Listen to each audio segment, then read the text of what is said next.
Hi, good morning. I'm so glad you came. I was worried no one would show up in this weather. So, whoa. I'm glad you're okay. Good.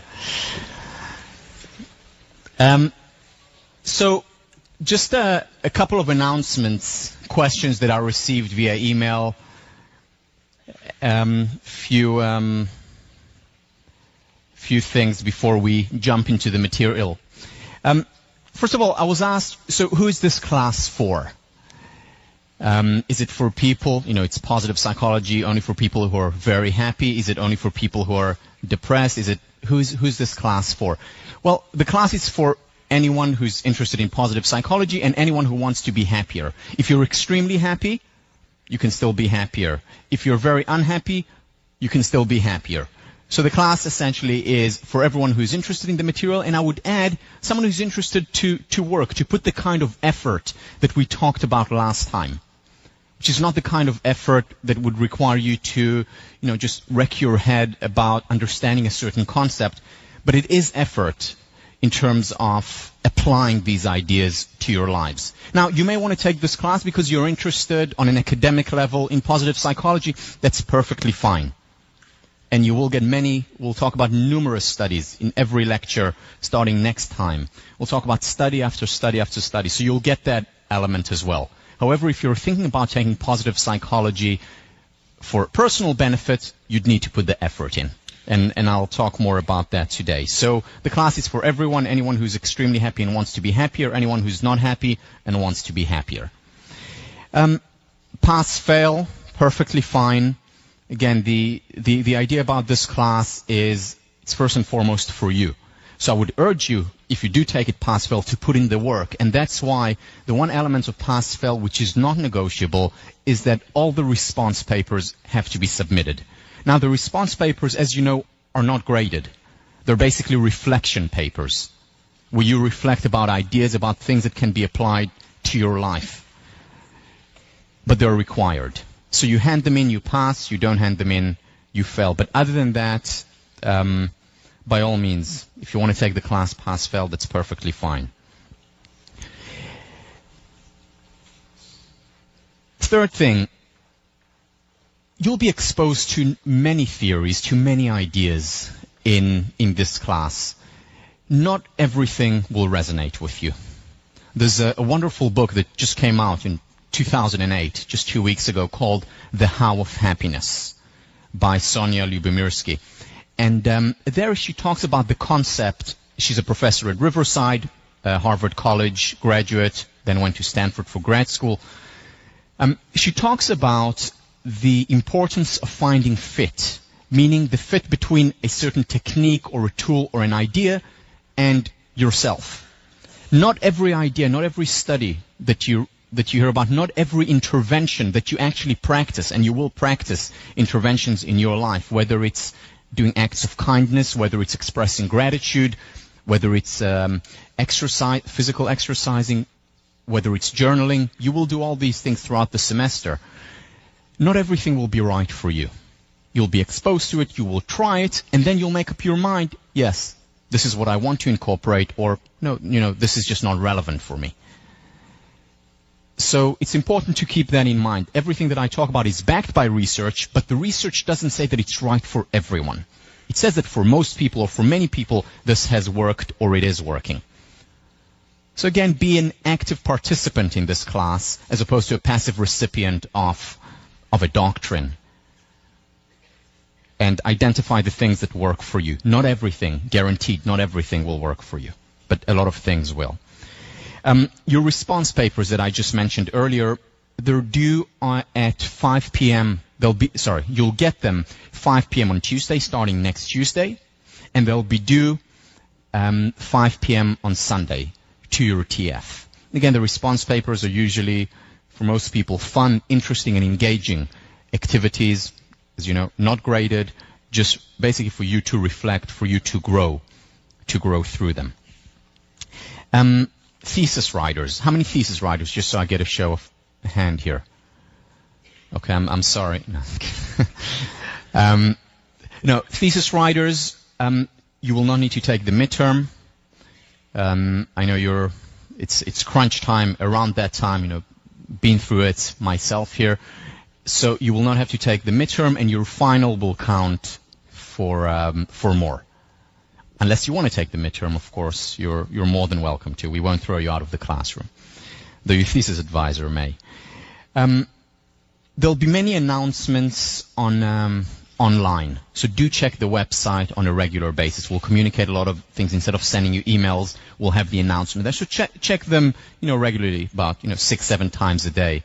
Just kidding. You know, once a day or once every 2 days is more than enough. I'd like to, before I do jump into the material, and we have a very exciting lecture today, to invite Deb Levy, who's the head TF for the Extension School. So Extension School students, I know there are a couple of you here, those of you at home. Here she is, Deb Levy.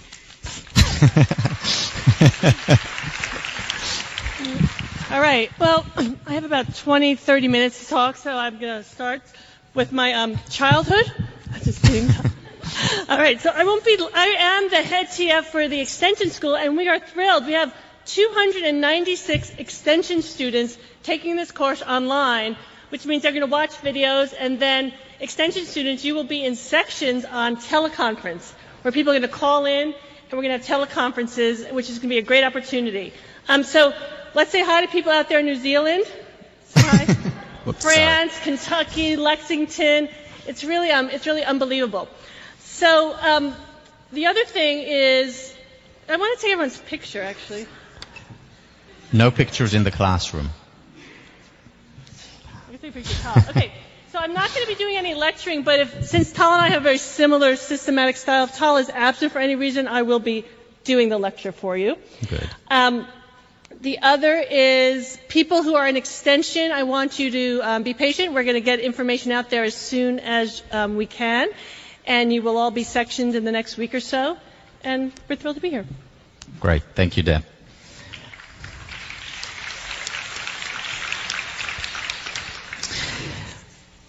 So I want to start with a story, something that happened to me exactly 2 years ago, just about to the day, when was the last time when I taught positive psychology. As the semester started, it was a very stressful period. Also, my mentor, the person who I'm dedicating this class, as well as all my future positive psychology classes to, Philip Stone, passed away just the day before the class started. Very stressful period.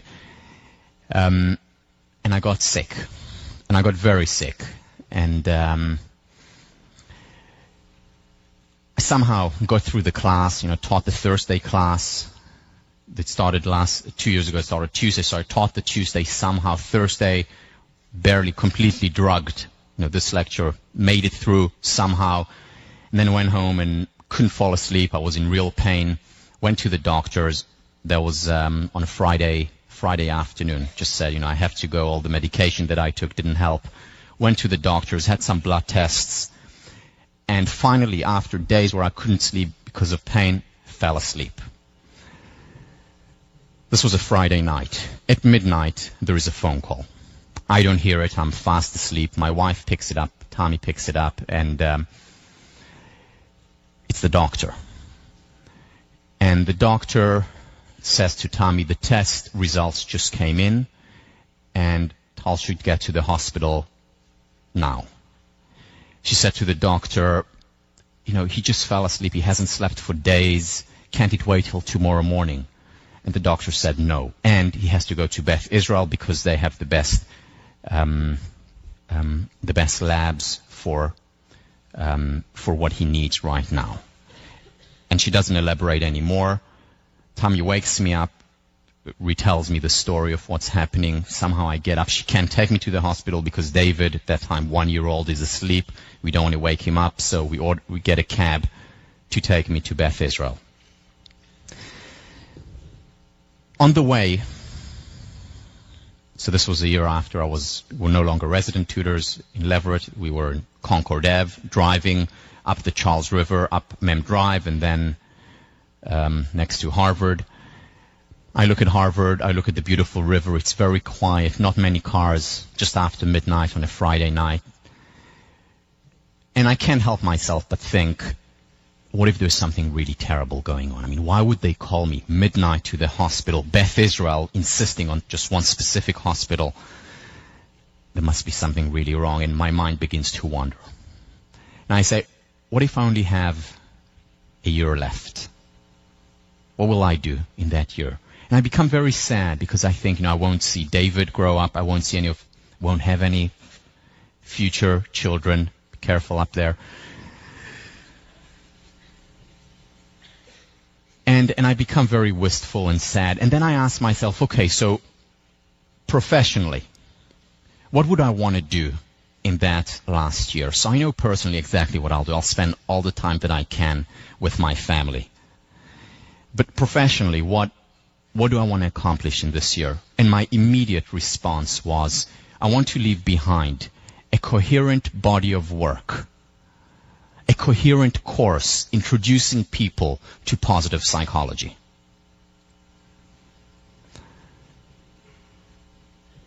We arrive at the hospital. I have some more checks. It ends up being nothing too serious. They put me on antibiotics, and within a couple of days, I'm on the way to recovery. I want to share with you today, though, why. Why is it that the most important thing for me at that time, and still today, is to leave behind a coherent body of work about positive psychology, to introduce you to this wonderful field. Why positive psychology? Why is it its own field? Why is it not just, let's just study happiness, well-being as part of social psychology or clinical psychology? Why have so many scholars around the world united around this concept of a positive psychology? So this is what I want to do today. In the year 2000, research was done by David Myers. David Myers from Hope College. Some of you who have studied social psychology may have read his textbook. Did research looking at psychological abstracts. And what he looked at was the ratio between quote-unquote negative research and quote-unquote positive research. And here is what he found. From 1967 to the year 2000, this was around the time when positive psychology started. What he found in the 33 years are over 5,000 articles on anger. 5,000 research articles on anger. He found over 41,000 research articles on anxiety. And over 50,000 articles on depression. And then he looked at positive words, positive research. He looked for research on joy, and he found a staggering 415 studies. It does get better.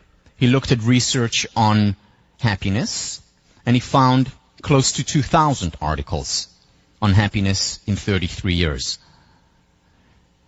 Life satisfaction came out top, over 2,500 studies. Still, if you look at that, the negative studies versus the positive studies, the ratio that you get is 21-1.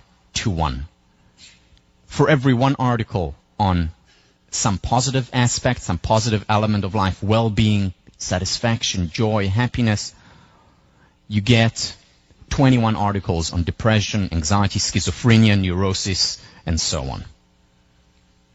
Ratio of 21-1. Very depressing ratio, I must admit.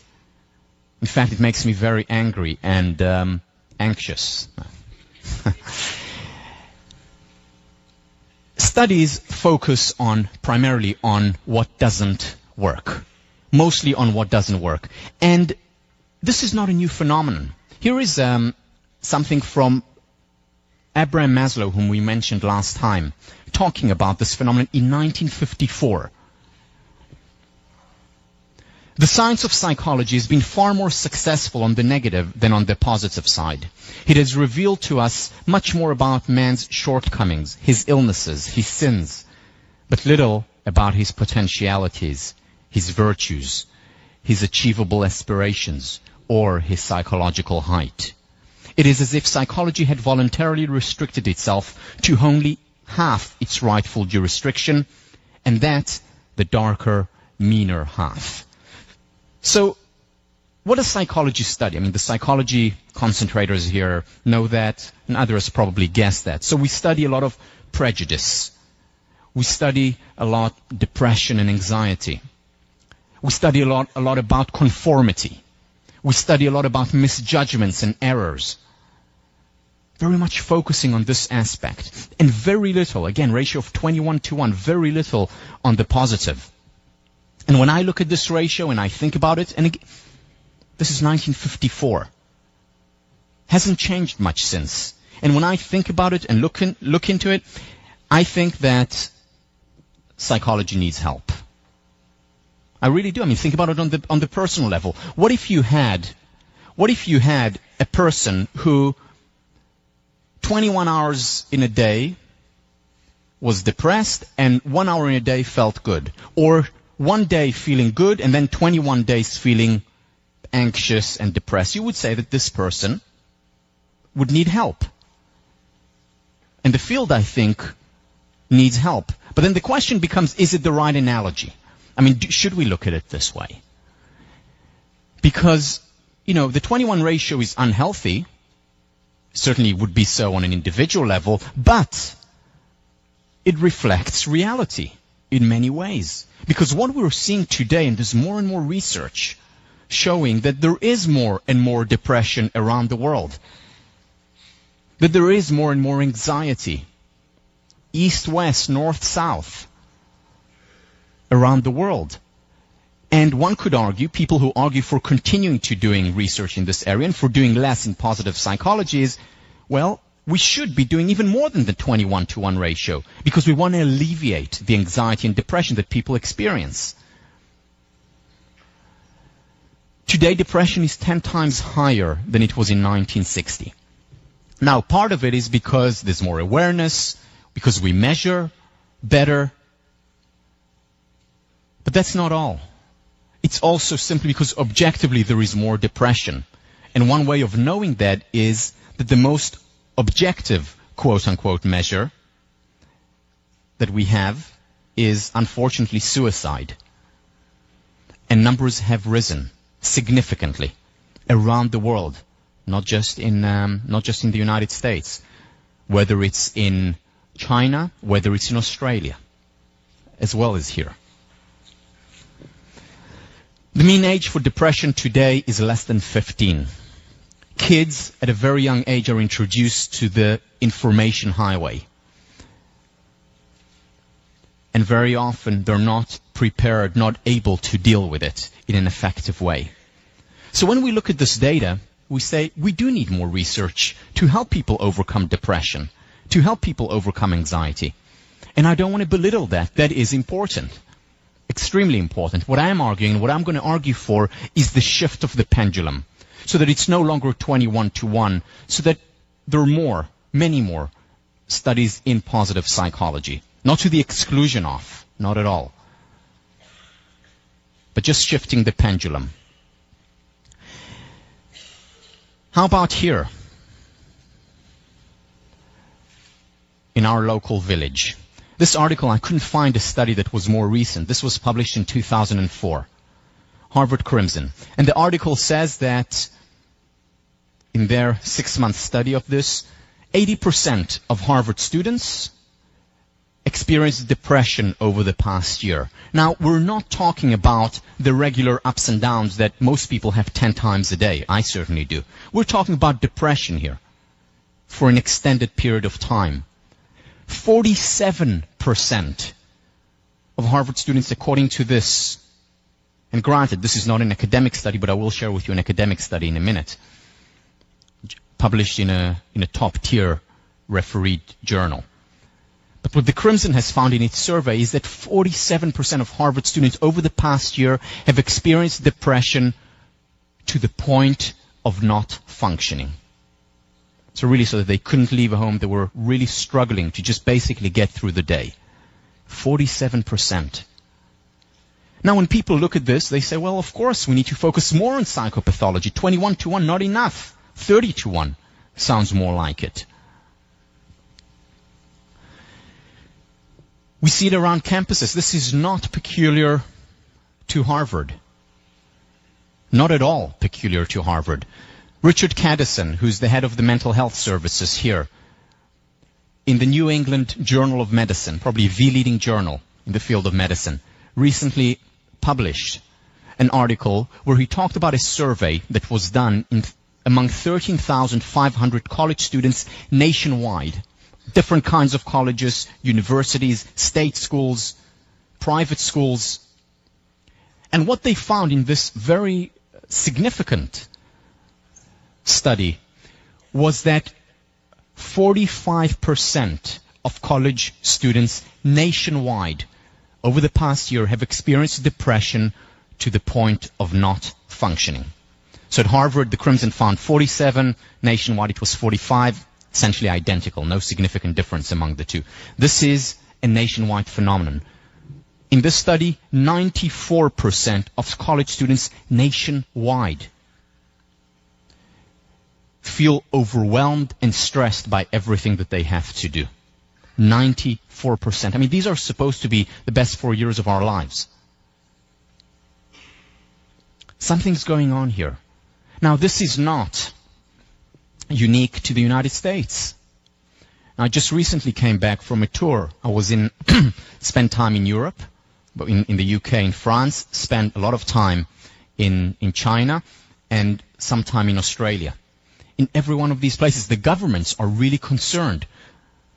University presidents are really concerned about the growing levels of depression, anxiety, and general mental disorder. Rise of suicide rates in all of these countries that I mentioned. So we have a global epidemic here. And once again, going back, so isn't the 21-to-1 ratio good? Isn't it important? Shouldn't it even be increased? How can we even think about studying happiness and well-being and love and joy? Shouldn't we first deal with the real pressing problem of depression, anxiety, neurosis, and so on? Some truth to that, but again, what I'm going to argue for in this class is that we do need to also, not only, not exclusively, not even necessarily primarily, we need to also focus on the positive. I'm going to talk about 3 reasons why we should do that. The first reason is that it is important to focus on what works, because what works, or what we focus on rather, creates reality. And if we focus on what is working, we'll have more working in our world, more working in ourselves, more working in our relationships. The second reason why positive psychology as an independent field of study, as a course in and of itself is important, is that being happy is not just the negation of happiness. It doesn't mean that if I just get rid of depression or anxiety that I'm experiencing, I spontaneously become happy. That's not the case. That's not how it works. And finally, prevention, which is very important today. The most effective ways of preventing hardship, whether it's depression, whether it's anxiety, is actually by focusing and cultivating the positive. And I will share some studies with you about this. So for these 3 reasons, we need a positive psychology. Let me begin with the importance of focusing on what works.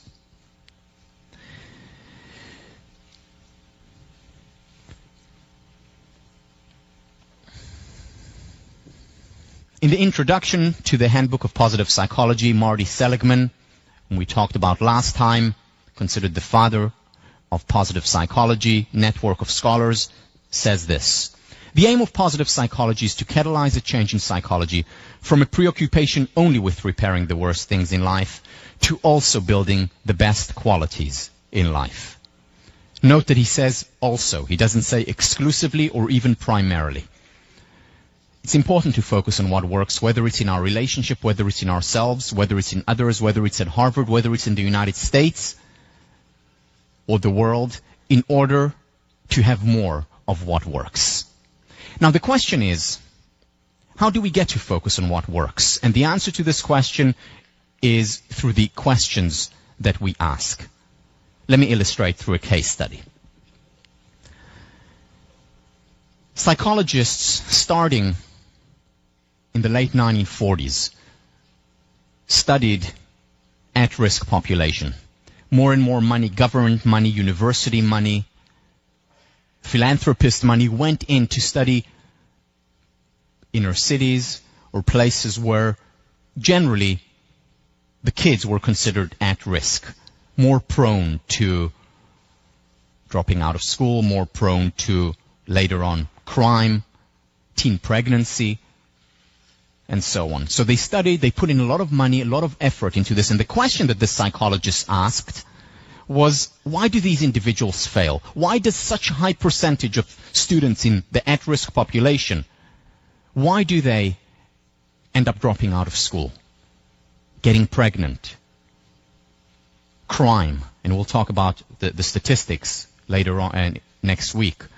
Why do so many of these individuals fail? Now, an important question, good intentions of the psychologists, smart people, a lot of money, a lot of resources going in. However, very little change was introduced. Very little change came about as a result of these studies. And the situation in many areas continued to exacerbate. Certainly didn't get any better, despite the good intentions, despite the resources, despite the brain power that went into researching this question. Interesting answers. Well, we need better education, we need better buildings, we need more resources. But very little change actually in practice came about. And then there was a paradigm, quite literally a paradigm shift in the 1980s through the work of Antonovsky, whom I mentioned last time and I'll mention again today, through the work of Antonovsky and other people like Alan Langer, other people like Alice Eisen. Different questions started to be asked by psychologists. Instead of asking why do these individuals fail, positive psychologists started to ask what makes some individuals succeed despite unfavorable circumstances. It was the case that many failed, but not everyone. Some succeeded and succeeded big time. And what the psychologists started to do then was to ask why. What is it about them that is so successful? And that, in the words of Frost, made all the difference. The psychologists started to identify elements, aspects of these individuals and study them in depth, starting to study the successful individuals and identifying elements that they could then teach later and create interventions based on what they had studied. And suddenly there were results, real results, tangible results, after decades of virtually zero results, simply based on the question. And the main concept that came out at that time through the research of these psychologists who started to ask the positive question, started to focus on what is working, on the successful children. The concept that came out was the concept of resilience. Now, today everyone talks about resilience. We talk about resilience in school. We talk about resilience at work. We talk about resilience in the job. We talk about resilience in the bedroom. Everywhere, resilience.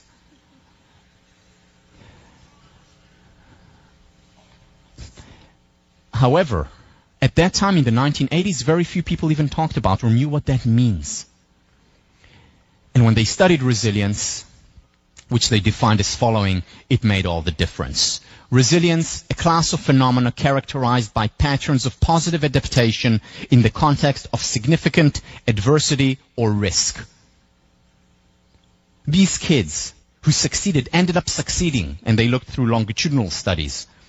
5 years later, 10 years, 30 years later, the kids who succeeded were resilient. Initially, when they studied these kids, their assumption was these must be super kids. Extraordinary kids, 1 in 100, 1 in 1,000, not really replicable, therefore. However, what they found when they continued to study those people who work, those people who succeeded despite the unfavorable circumstances, what they found was that these were not super kids. In fact, these were ordinary kids with ordinary characteristics that led to extraordinary results. For example, let me share with you some of the things. These kids were optimistic. Not optimistic in the detached Pollyannish sense. Optimistic in that they believed that things would work out well. And we'll talk a lot about optimism as an interpretation style, relying on the work of Marty Seligman and Karen Rivich. They were optimistic in the sense of thinking, well, it may not have worked out this time, it will work out later. I have learned from what had just happened.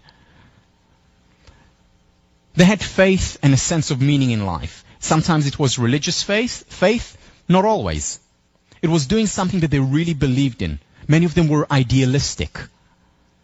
One of the main topics that we'll discuss in this class is that to be idealistic is to be realistic, because we have a real internal need, innate need for idealism. So these kids experienced a sense of meaning, whether it was meaning in terms of personal success and how I will make it, or a sense of meaning in their community and contributing, but something that was meaningful, a sense of purpose.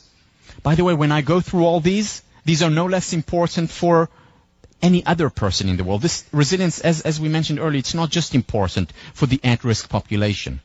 It's as important at Harvard, and not just during exam period. It's important. Resilience is associated with well-being. So think about these characteristics, and do you display them? And the interesting thing about all these characteristics that I'll mention here is that they can all be taught, they can all be learned. In many ways, this class is about that. And when the psychologists identified these, they started to teach them, and the individuals started to learn them, and that made all the difference. In addition to faith and a sense of meaning, pro-social behavior, helping other people, shifting from helplessness to helpfulness.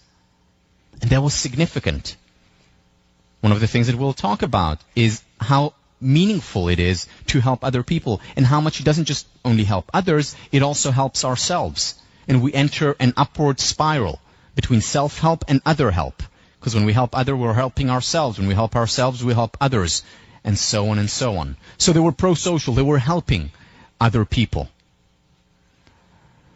They focused on their strengths rather than primarily deficiencies. They did not ignore their weaknesses, but they asked, so what am I good at? What am I really, really good at? And again, as part of this course, you'll identify your strength.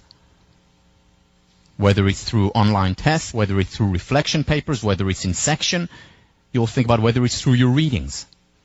Identifying the strength, what they're good at. They set goals for themselves. They were future-oriented. Not just thinking about how bad things are today, perhaps, but also thinking about, this is where I want to be 5 years or 10 years from now. We're going to devote 3 classes to goal setting. Very significant part of resilience.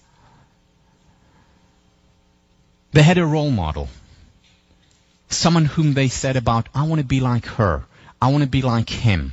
It could be a teacher. It could be a parent, a sibling, a friend. Sometimes it was a historical figure or a fictional character.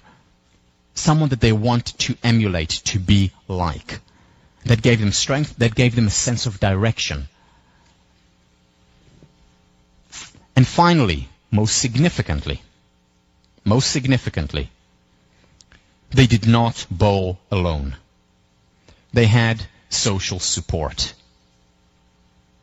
They did not say, well, I'm tough enough to do it by myself. Rather, they said, I'm tough enough to reach out for help. Because that does require certain toughness. The strength to admit weakness as well. The strength to admit a need. Now think about these things. Do you have these things here for yourself at Harvard, in life? And if not, you can cultivate all of these things. Whether it's a social support, and that doesn't have to be 100 people whom you talk to every day. It can be 1 or 2 close friends. Mom, dad, roommates. Makes a big difference. Number 1, contributor to resilience. Now, the important thing about social support is identifying the right people. People who, when you reach out to them, will reach back to you. Will be able to give back. And I want to show you an example now of a not so good role model for social support And that is an interaction between Grace and Karen from Will and Grace. So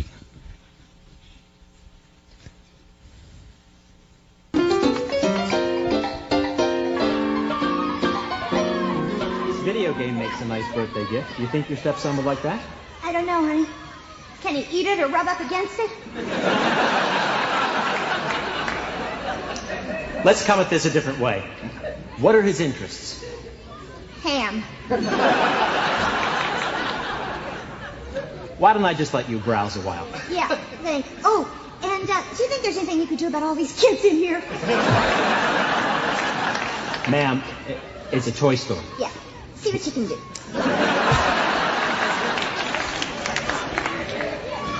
Move it, shorty. Hey, Karen, I can't help you shop today. I gotta go. Hey, what's going on? What's happening? What's with the geisha hand? Nothing. I just had something zapped at the dermatologist, and it looks kind of funky, and I just don't want anyone to see it right now. Grace, I'm sure it's not nearly as bad as you think it is. It's probably nothing, a little dot. Come on, show Mama.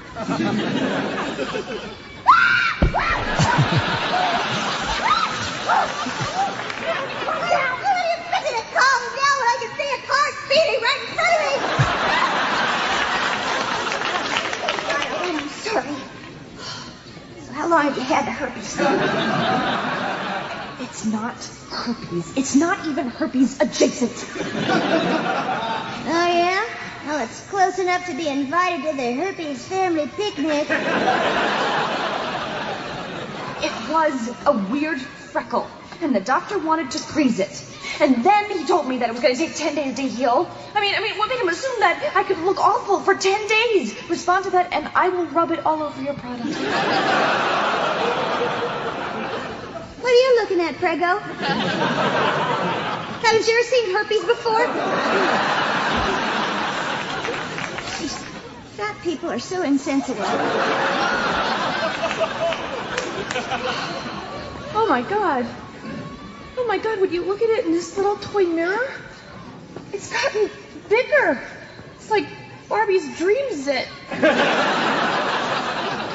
Thank God I canceled my date with Mark. Yeah, because that thing looks like it needs orange cones and police tape around it.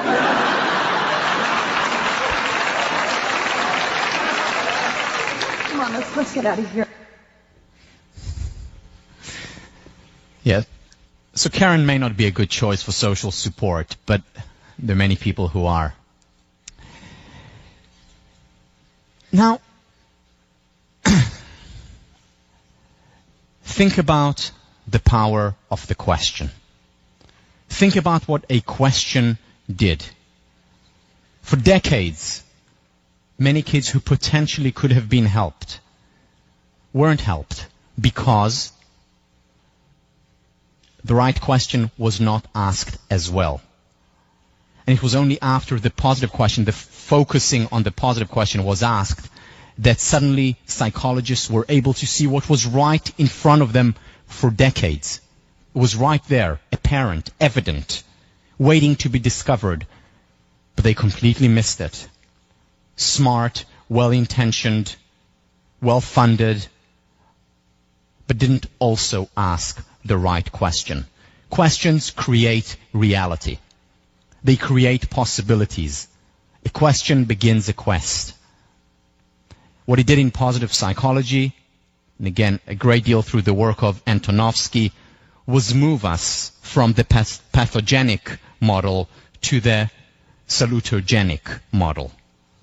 Salutogenesis, the foundation, the origin of health. And what Antonovsky was talking about, he said that it's important to study illness, mental illness, physical illness, but it's equally important to study the healthy people, the healthy individuals, to see how they make it. Whether it's people at Harvard. You know, Harvard is a stressful environment. However, there are some people who are able to go through it, to do well, to thrive, flourish, and while still going through the ups and downs, we all do, overall experience it as a much more positive experience, as a happy experience overall. How do they do that? Why? Well, what Antonovsky said is we need to study that so that we understand the origin of health. And he studied these things, and that made a big difference in the field as a whole. Quote Antonovsky, "All those familiar with the history of science are aware that important advances come with the formulation of new questions. The question is the breakthrough. The answer comes with difficulty, but it is the new question that is important. The salutogenic question I submit to you, in other words, what is working, is a radically new question which provides the impetus for formulating a new paradigm to help us understand health and illness. It has serious implications for researcher and clinician, biological and social scientist alike." It was that question that essentially created the field of positive psychology, as well as positive sociology. He was a sociologist by training, as well as many other fields. Questions make a difference. Questions create reality. I want to do an exercise with you now. We'll do quite a few exercises in class. Here's the first one, to illustrate the importance of questions. Now, I'm going to ask you to count the number of geometric shapes that you see on the screen. No, not the screen, the next screen. I know Harvard students, it's fine. The next screen. I'm going to ask you to count the number of geometric shapes that you see on the screen. It's a very difficult question. I've given it to people around the world. I've given it to mathematicians, to artists who are very visual. And the challenge here is that you're only going to have 30 seconds in which to do it. 30 seconds to tell me how many geometrical shapes you see on the screen. Ready? 30 seconds. How many geometric shapes do you see on the screen? Go.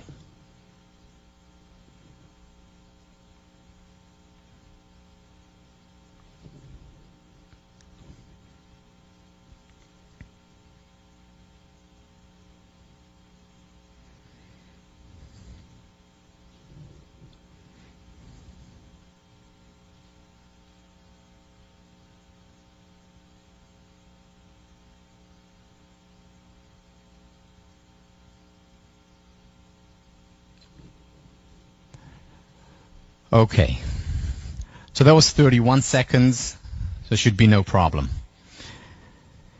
Now, if you haven't done, I know a couple of you have done this exercise before, but if you haven't done this exercise before, and that's most of you, I'd like you to participate. So, how many geometric shapes could you count on the screen? Throw out the numbers. 6, 8, 48, 58, 44, 36, 110, 38. How many? Up there. You had a good perspective. 8. Anyone more than 110? Anyone more than 110? Yeah, how many? 300? 200. Anyone more than 200 or less than 6? Okay, so quite a range. Quite a range. You know, but I grant you that it's a tough question. By the way, if you have it on your PowerPoints that you downloaded, because I took it off the later downloading, but you may have downloaded it, don't look at it now, please. So we have the rate between 6 and 200. Now, it's a tough question. In fact, it is so tough that I have no idea how many geometric shapes there are on the screen. But I have another question for you. Now, if you know the answer to this question, just put your hand up. And you haven't done this exercise before, just put your hand out. Don't shout it out. If you know the answer, put your hand up. What time was it on the clock? What time was it on the clock? If you know the answer, put your hand up. If you think you know the answer, halfway up. Maybe quarter. And the rest of you may leave. No. Okay, so we have a few halves. So out of a room, how many were? Probably 600, 700 students here. Out of 700 Harvard students, 5.5 people can read the time on a clock. But I understand we all have digital watches today. It's difficult. So let me ask you an easier question. If you know the answer, just put your hand up. That's right. How many kids were visible on the bus? If you know the answer, put your hand up. If you think you know, halfway up, maybe quarter. Yeah, most of you are thinking, what bus? You know, what kids? Well, it was there. So, out of a room of, it's again 700 Harvard students, there are approximately 11 3/4 who can count. But that's okay, that's not Math 55 here, I understand. Another question, a little bit easier. What was the color of, the dominant color of the leftmost geometric shape on the screen? Not the big white screen, but the leftmost geometric shape on the screen. What was the dominant color? If you know the answer, hand right up. If you think, halfway. Okay, so that's about 12 1/4 people. Now, according to my estimate and research, there are probably between 5 and 7 people in this room who are colorblind. Really, according to statistics. The rest of you have no excuse. Let's look. So, the time on the clock, somewhat difficult, obscure. The time, it's 10 after 10. Right, it's a bit difficult. Visible children on the bus. Here is the bus, for those of you still can't see it. 5, and the color, the dominant color of the leftmost geometric shape, yellow. What happened? I mean, these are not very difficult questions. I mean, even the final in positive psych is going to be more difficult than that. I mean, really. A lot more. Why? Well, the reason is because I asked you a certain question, and that question directed you to a certain part of reality. And that's a good thing, because if we were focusing on everything all the time, that wouldn't be a good thing. We would be distracted by every single noise, by every single movement. So it's a good thing that we can focus. However, we also need to remember the consequences of this ability to focus that is not always good. It's not always helpful. Because as far as you were concerned, there were no children on the bus. As far as you were concerned, there were only geometric shapes. In other words, my question for most of you created a very specific reality. A reality in which there were geometric shapes and no children on the bus. Now that has very important implications. Think about the following. Think about the following question. What question is mostly asked by couples beyond the honeymoon phase? So they go through the honeymoon phase, whether it's a month or a year or sometimes 2 years. What questions do they begin to ask after that period of time? What's wrong? What's not working?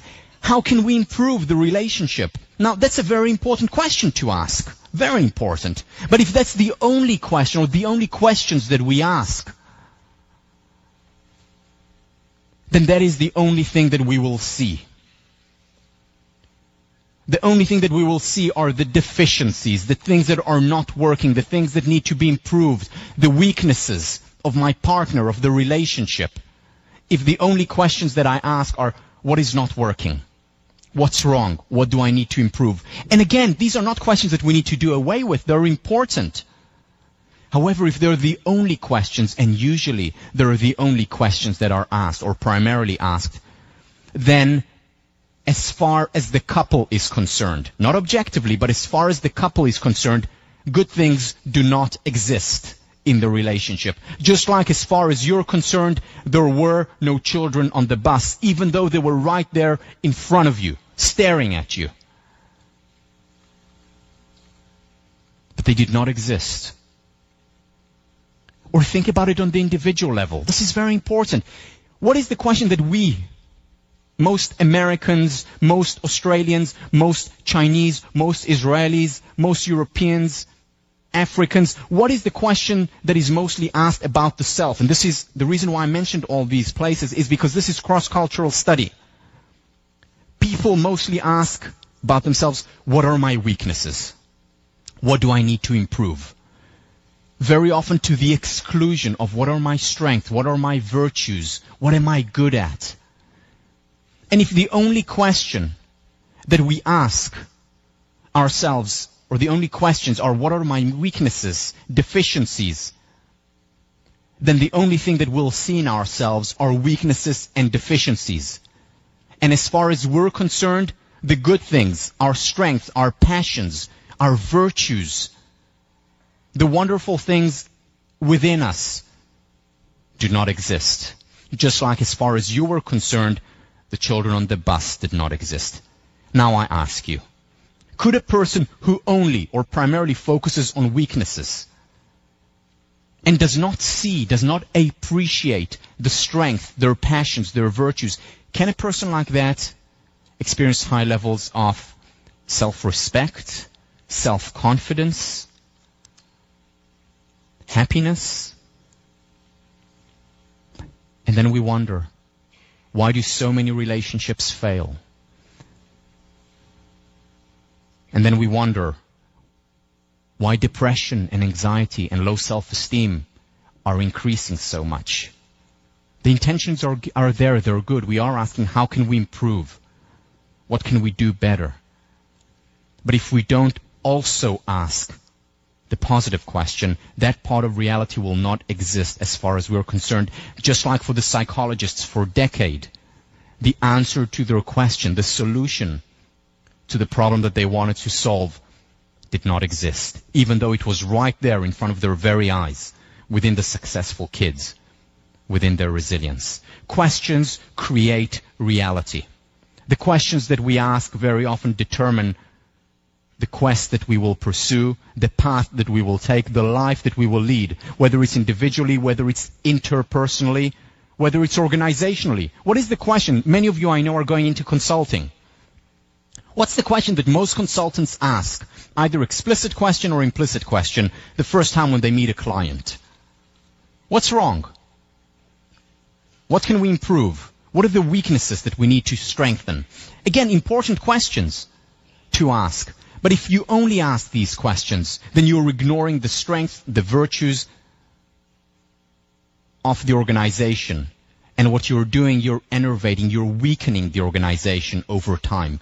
It is as important, if not more important, to also appreciate what is working, organizationally, interpersonally, as well as individually. It is important to appreciate what is good. I mean, look at the word appreciate. Two meanings. First meaning, to say thank you for something, not to take it for granted. And that's a nice thing to do. We shouldn't take for granted our virtues, our successes. We shouldn't take for granted others. That's a nice thing to do. But appreciate has a second meaning, which is to grow. Money appreciates in the bank. The economy hopefully appreciates. When we appreciate the good appreciates, the good grows. Unfortunately, the other side of the same coin applies as well. When we don't appreciate the good, when we take it for granted, the good depreciates. And that's what happens in most relationships after the honeymoon phase. That's what happens to most people, especially to very driven people who want to improve, who want to get better. And that's a good thing, if that is what makes you happy. At the same time, it's equally important to also appreciate what is good inside me, what my strengths, what my virtues are. And we're going to do a lot of that in the course. And again, not to go to the point of narcissism. If anything, narcissism, and we'll talk about it in the second last lecture of the semester, narcissism is not about self-confidence, about self-esteem. It's the exact opposite. We're talking about grounded self-confidence, grounded, generous, benevolent happiness. And in order to lead that kind of life, we need to also appreciate what is working, to also focus on, metaphorically speaking, the children on the bus. Stavros and Torres, in the wonderful book on relationships, we see what we look for and we miss much of what we are not looking for, even though it is there. Our experience of the world is heavily influenced by where we place our attention. Questions very often create reality. The first important thing to understand about questions is that we need to understand the questions. And here I want to defer to a very important philosopher, 20th and 21st century philosopher, who illustrates the importance of understanding questions. Homer Simpson.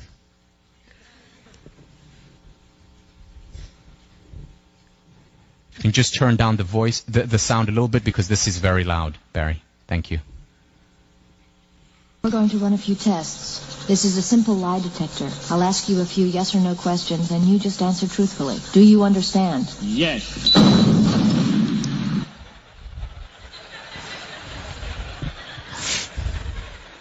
Love it, love it. So the first step is really understanding the question. But once we understand it, it is also important to know what questions are we going to ask.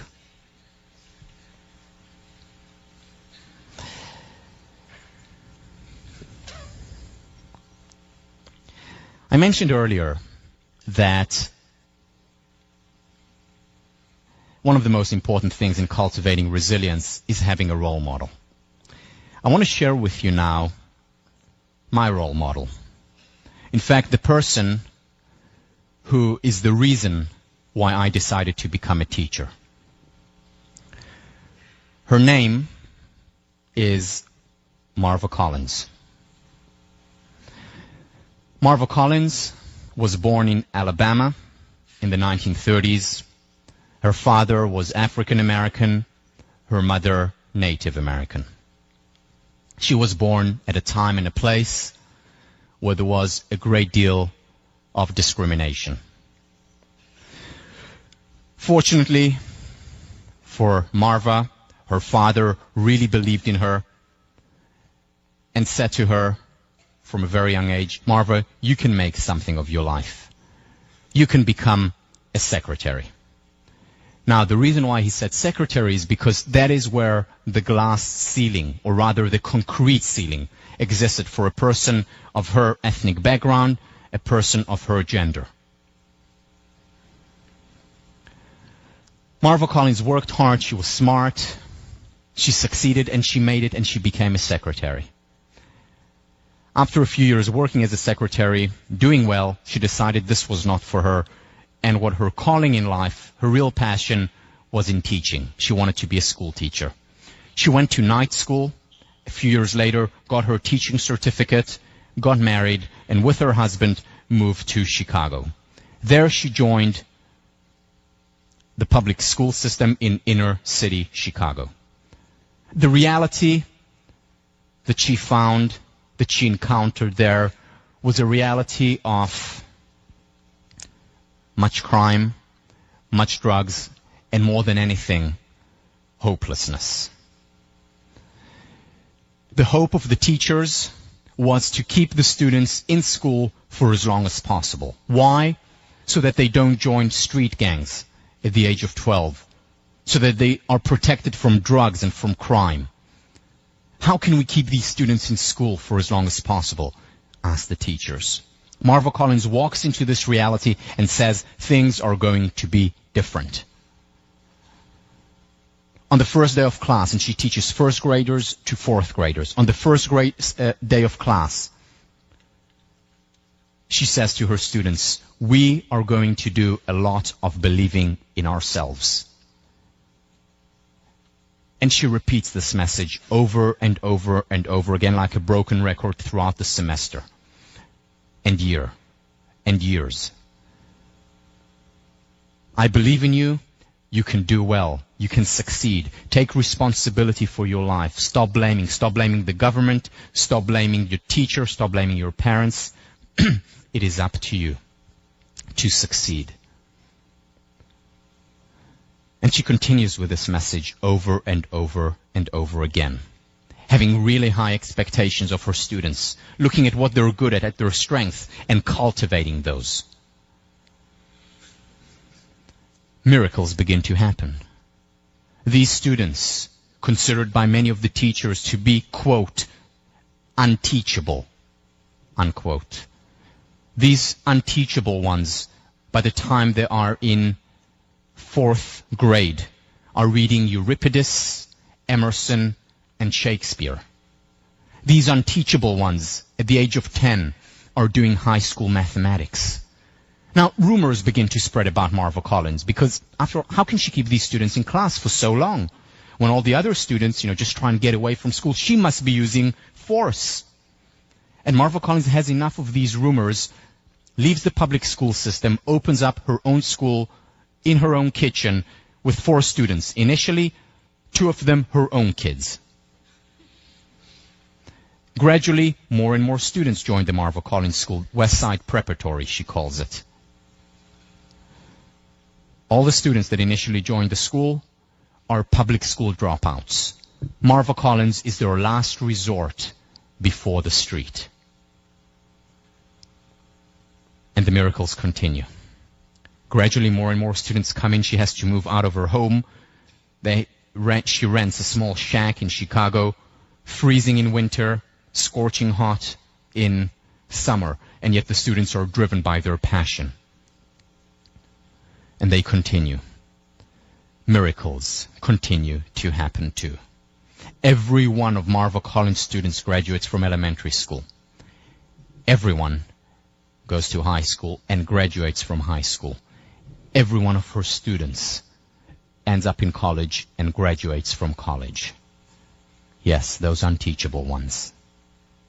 Marva Collins lives in dire poverty for decades, somehow making ends meet. After all, most of her students can't pay. But somehow, month to month, she makes it. 1979, it changes overnight. A producer from the television CBS program 60 Minutes finds out about Marva Collins and creates a 15-minute segment on her. Overnight, she becomes famous. November 1980, new president-elect Ronald Reagan calls up Marva Collins, offers her to be his Secretary of Education. So I guess her father was right.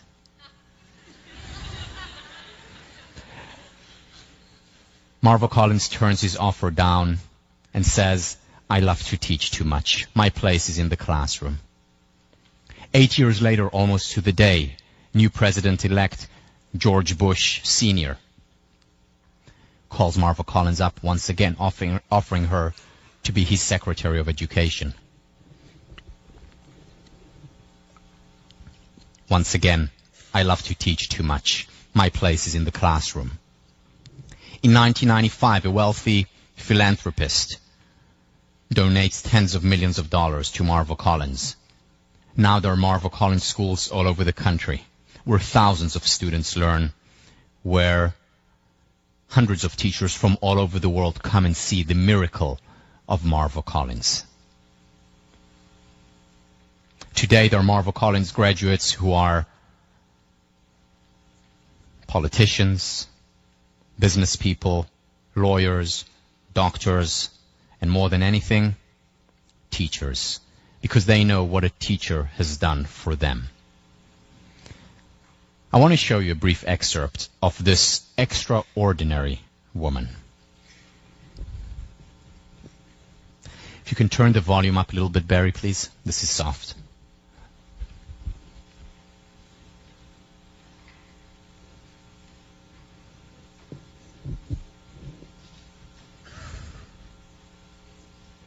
I think I am pretty wonderful. I think I am bright. I think I am unique. And I teach every child in here to think that. When they misbehave, their punishment is they have to write 100 reasons why they are too wonderful to do what they're doing. And that they have to be in alpha order. I'm adorable, I'm beautiful, I'm courageous. I give them the first ones until they get the hang of it.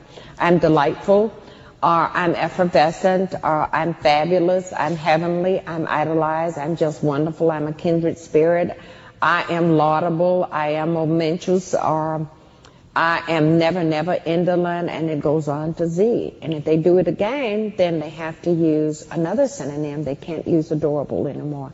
Now the children will say to new students, I don't know why you don't behave, because I'm tired of telling Mrs. Collins how wonderful I am.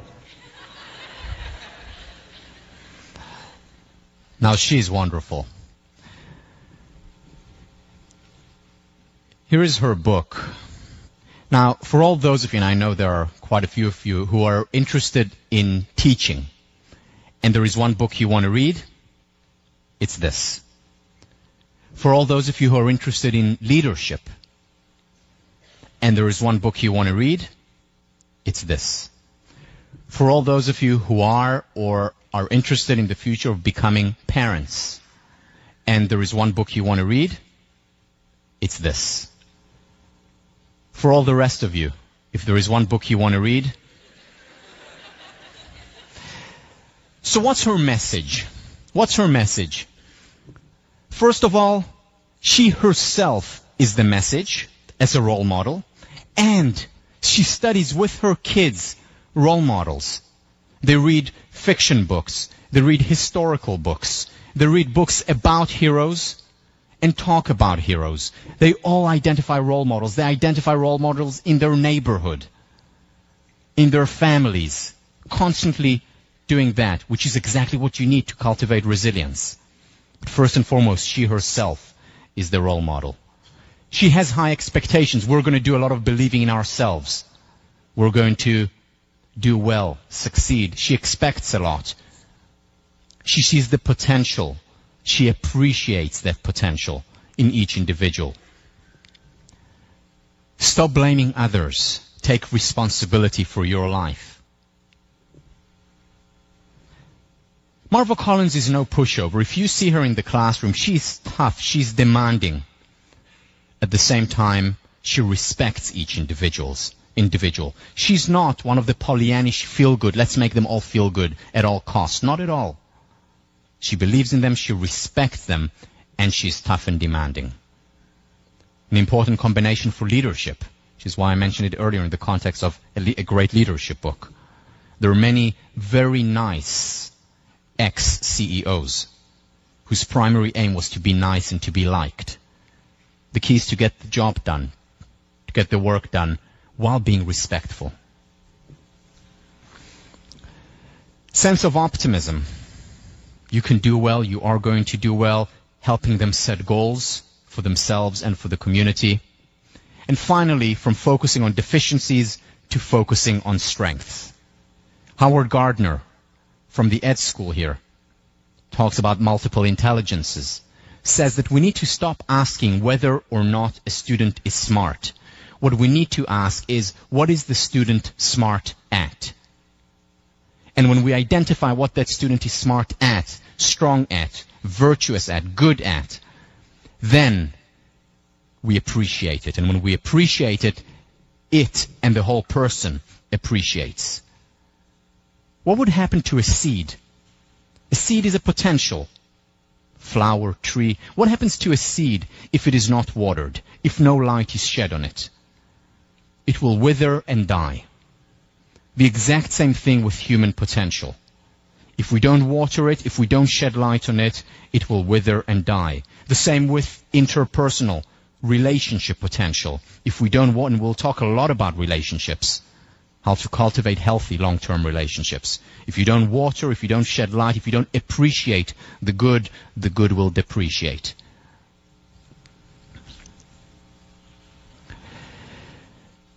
Essentially, what Marva Collins does is create for her students, and what the research in resilience does is create a very different model than the conventional wisdom.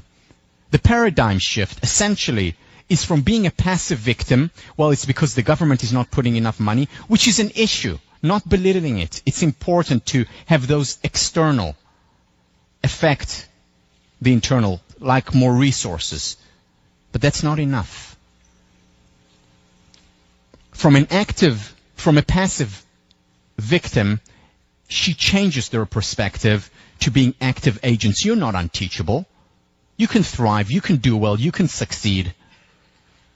And what she does, essentially, is take them to the extreme of a continuum, because every event, every person can be situated somewhere along this continuum, and in different places where different things. And think about your own life.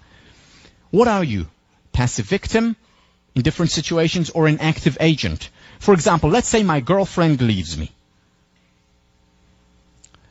I know when I was an undergrad here, this was top on my mind. Girlfriend's leaving me. Yes, we'll talk about that later in the semester when we get to know one another a little bit better. I feel a bit shy at this point. But let's say my girlfriend leaves me. If I'm the passive victim, what I experience is self-pity. Feel sorry for myself. Ruminate. Remember the word ruminate about the situation and how terrible it is. If I'm a passive victim, I then move to blame. She's terrible. It's her fault. I blame her. I blame my parents for the way they raised me. I blame her parents. I blame, President Bush or whomever. And after I blame, I experience frustration as well as anger. Anger toward her, anger toward my parents, her President Bush, Hillary, whoever it is. I feel anger. And results? Very few results. Because I wallow in rumination and self-pity. Now let's take the other extreme of the active agent. First of all, by definition, I take action. I take responsibility. I go out to places, after experiencing the pain, and it's painful, and next time we're going to talk about the importance of experiencing the pain, of giving ourselves what I call the permission to be human. But once I experience that, I take action. I go out there to places where I will meet someone. I go to Pinocchio's. Or another meeting place, the Stacks in Widener. And well, I guess things have changed at Harvard since I was an undergrad. But I take responsibility for it.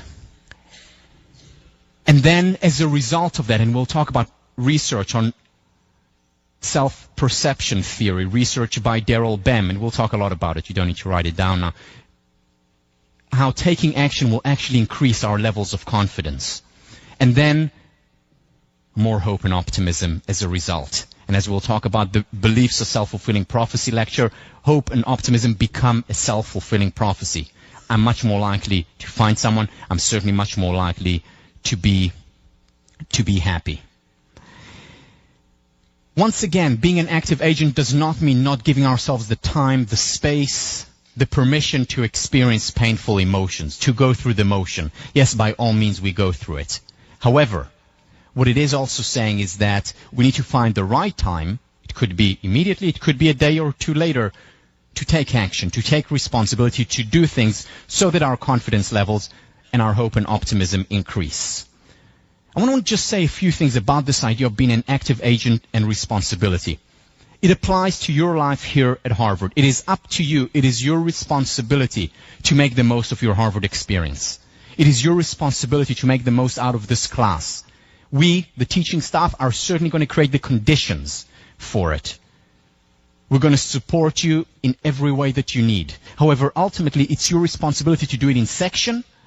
It's your responsibility to make it. And one of the first questions that you'll be asked in section next week when they start to meet is, how can you make this an excellent section?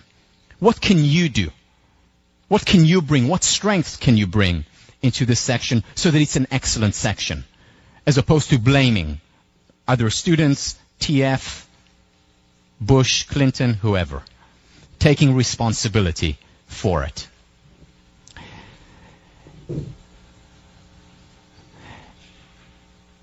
There's a wonderful story about responsibility in the book by Nathaniel Branden. We're going to read some stuff by Nathaniel Branden when we talk about self-esteem. Nathaniel Branden talks about 6 pillars, 6 important pillars of self-esteem. One of those pillars is self-responsibility. People who have high self-esteem take responsibility. People who want to cultivate high self-esteem and create confidence take responsibility for their lives and so on. So in his workshop, one of the main things that he says there and in his book is that understanding that you have to take responsibility for your life is recognizing, understanding that no one is coming. That no one is coming. No one is coming to, the knight in shining armor who will take you to the happily ever after land. No one is coming to make your life better for you. No one is coming. You are responsible for your life, for your self-confidence, for your self-esteem, for your happiness. No one is coming. So he was talking about this in one of his workshops. That's a 3-day workshop, and this was already on the third day, and the workshop was going well, and the participants were getting a lot out of it. And he told them about this idea that no one is coming, and one of the participants raises his hand up and says, "Dr. Brandon, that's not true." And Nathaniel Brandon asked him, "What do you mean?" And he says, "Dr. Brandon, you came." To which Brandon responded, "Yes, I came, but I came to tell you that no one is coming."